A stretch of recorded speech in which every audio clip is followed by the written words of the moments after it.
साथियों, राजेंद्र चोल ने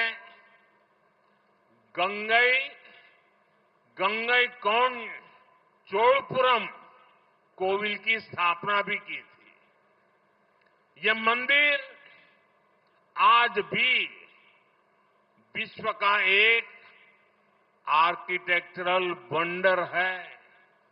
ये भी चोला साम्राज्य की ही देन है कि मां कावेरी की इस धरती पर मां गंगा का उत्सव मनाया जा रहा है। ராஜேந்திர சோழன் கங்கை கொண்ட சோழபுரம் ஆலயத்தை நிர்மாணமும் செய்தான். இந்த ஆலயம் இன்றும் கூட உலகின் ஒரு கட்டிடவியல் அற்புதமாக திகழ்கின்றது. அன்னை காவிரி பெருகி பாயும் இந்த பூமியிலே அன்னை கங்கைக்கு திருவிழா எடுக்கப்படுவது என்பதும் கூட சோழ சாம்ராஜ்யத்தின் நற்கொடையாகும்.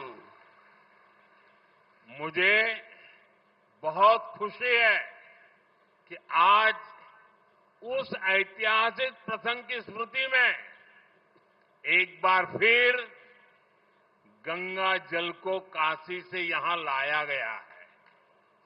अभी यहां मैं जब पूजा पाठ करने के लिए गया था, विधि पूर्वक अनुष्ठान संपन्न किया गया है, गंगा जल से अभिषेक किया गया है और मैं तो काशी का जनप्रतिनिधि हूं और मेरा मां गंगा से एक आत्मीय जुड़ाव है। चोला राजाओं के ये कार्य, उनसे जुड़े ये आयोजन, ये एक भारत श्रेष्ठ भारत के महायज्ञ को नई ऊर्जा, नई शक्ति और नई गति देते हैं।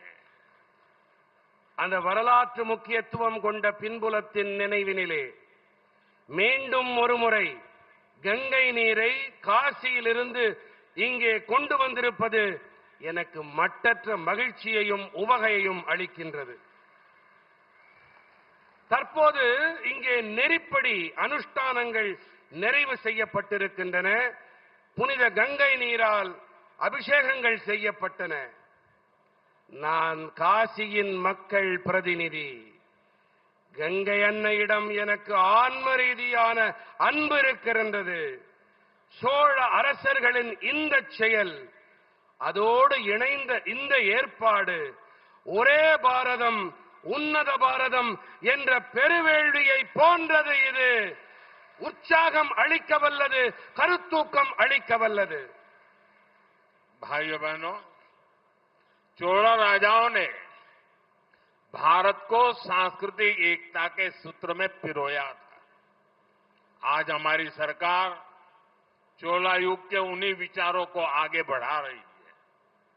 हम काशी तमिल संगमम और सौराष्ट्र तमिल संगमम जैसे आयोजनों के जरिए एकता के सदियों पुराने सूत्रों को मजबूत बना रहे हैं।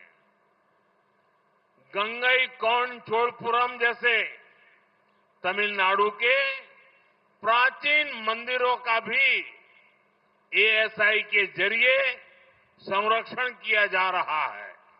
சகோதர சகோதரிகளே, சோழ அரசர்கள் பாரதத்தை கலாச்சார ஒற்றுமை என்ற இழை கொண்டு இணைத்தார்கள். இன்று நம்முடைய அரசாங்கம் சோழர்களுடைய இதே கருத்துக்களை, எண்ணங்களை முன்னெடுத்து செல்லுகின்றது. நாங்கள் காசி தமிழ்ச் சங்கமம், சௌராஷ்டிரா தமிழ்ச் சங்கமம் போன்ற ஏற்பாடுகள் வாயிலாக ஒற்றுமையின், ஒருமைப்பாட்டின் பல நூற்றாண்டு கால பழமையான கோட்பாடுகளை பலப்படுத்தி வருகின்றோம். கங்கை கொண்ட சோழபுரம் போன்ற தமிழகத்தின் பண்டைய ஆலயங்களையும் கூட இந்திய தொல்லியல் ஆய்வகம் வாயிலாக இப்போது பராமரிக்கப்பட்டு வருகின்றன.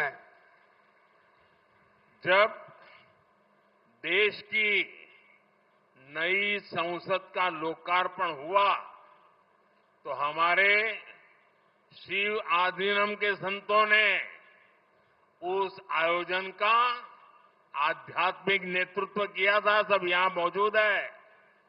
तमिल संस्कृति से जुड़े पवित्र सेंगोल को संसद में स्थापित किया गया है। मैं आज भी उस पल को याद करता हूं तो गौरव से भर जाता हूं। தேசத்தின் புதிய நாடாளுமன்றம் நாட்டுக்கு அர்ப்பணிக்கப்பட்ட வேளையிலே நமது சிவாதீனங்கள் புனிதர்கள் அந்த நிகழ்ச்சியின் ஆன்மீக தலைமையை ஏற்றார்கள். இதோ அவர்கள் உங்கள் மத்தியிலே இங்கே வீற்றிருக்கின்றார்கள். தமிழ் கலாச்சாரத்தோடு இணைந்த புனிதமான செங்கோல் நாடாளுமன்றத்தில் நிறுவப்பட்டது. அந்த கணங்களை நான் இன்று நினைத்து பார்த்தாலும் கூட என் நெஞ்சம் பெருமிதத்தில் பொங்குகிறது.